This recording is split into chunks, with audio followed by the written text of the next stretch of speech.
bagian mata dan fungsinya.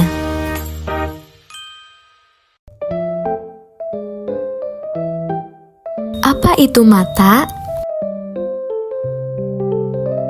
Mata adalah indera penglihatan yang berfungsi untuk melihat berbagai benda di sekitar kita.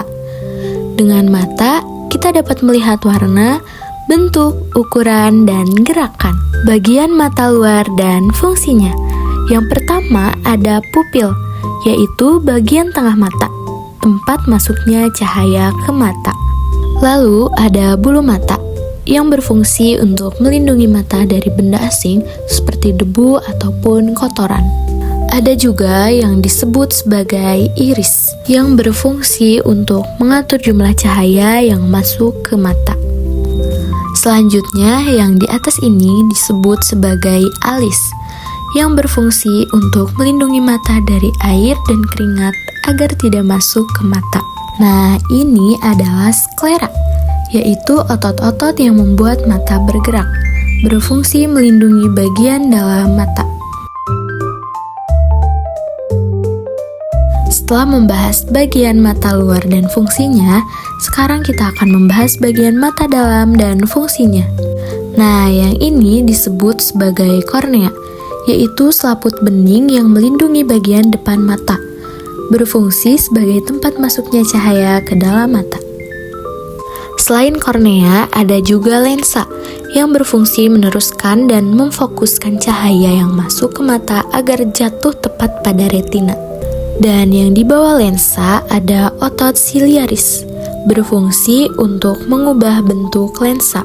Selanjutnya, yang ini disebut dengan retina, yaitu selaput yang terletak paling belakang. Retina berfungsi menerima cahaya dan menyampaikan informasi pada saraf mata. Nah, ini adalah saraf mata yang berfungsi meneruskan sinyal bayangan yang ditangkap retina dan menghubungkan ke bagian otak. Otak kemudian menerjemahkan sinyal menjadi gambar yang kita lihat. Kenapa ya kita bisa melihat? Ketika kalian sedang bermain di halaman, mata kalian ditutup kain dan harus mencari keluarga kalian. Apakah kalian dapat melihat? Kalian tidak bisa melihat karena gelap. Mengapa jika gelap, kita tidak bisa melihat? Yuk kita pelajari bagaimana mata bisa melihat benda. Semuanya dimulai ketika cahaya mengenai suatu benda. Sebagian cahaya akan diserap oleh benda dan sisanya akan dipantulkan kembali oleh benda tersebut untuk ditangkap oleh mata kita. Cahaya yang dipantulkan tersebut akan masuk melalui kornea, yaitu lapisan terluar yang melindungi mata kita. Selain itu, cahaya tersebut akan masuk ke aqueous humor dan berlanjut ke pupil. Perlu kalian ketahui bahwa pupil bukanlah lingkaran hitam, melainkan adalah suatu lubang. Kenapa berwarna hitam? Karena di dalam mata tidak ada cahaya sama sekali. Nah, pupil inilah yang menjadi jalur masuknya cahaya ke dalam mata. Jumlah cahaya yang masuk akan diatur oleh iris. Ketika cahaya terlalu terang, iris akan membuat pupil mengecil agar dapat mengurangi jumlah cahaya yang masuk. Sedangkan kalau cahayanya redup, iris akan membuat pupil membesar agar cahayanya dapat masuk lebih banyak. Kemudian, cahaya akan diteruskan ke lensa. Lensa akan bekerja sama dengan kornea untuk memfokuskan cahaya yang masuk.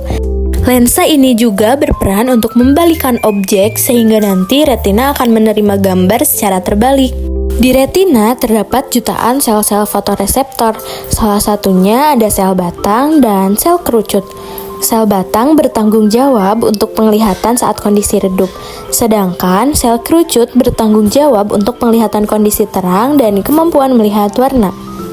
Ketika cahaya mengenai sel-sel fotoreseptor, terjadilah reaksi kimia yang mengubah energi cahaya menjadi sinyal listrik atau impuls saraf. Nah, impuls saraf inilah yang membawa informasi menuju ke otak melewati saraf optik.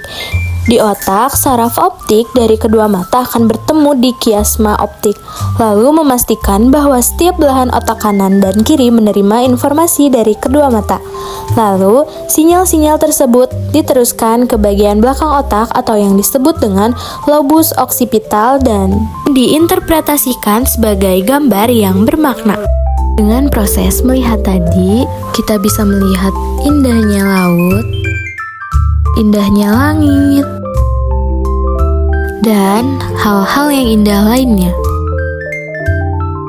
Apa sih yang dimaksud dengan gangguan penglihatan itu? Mari simak video ini. Ada beberapa jenis gangguan pada mata, seperti hipermetropi atau rabun dekat, astigmatisme, presbiopi, mata merah, buta warna, dan rabun senja. Dan ini merupakan cara menjaga kesehatan mata.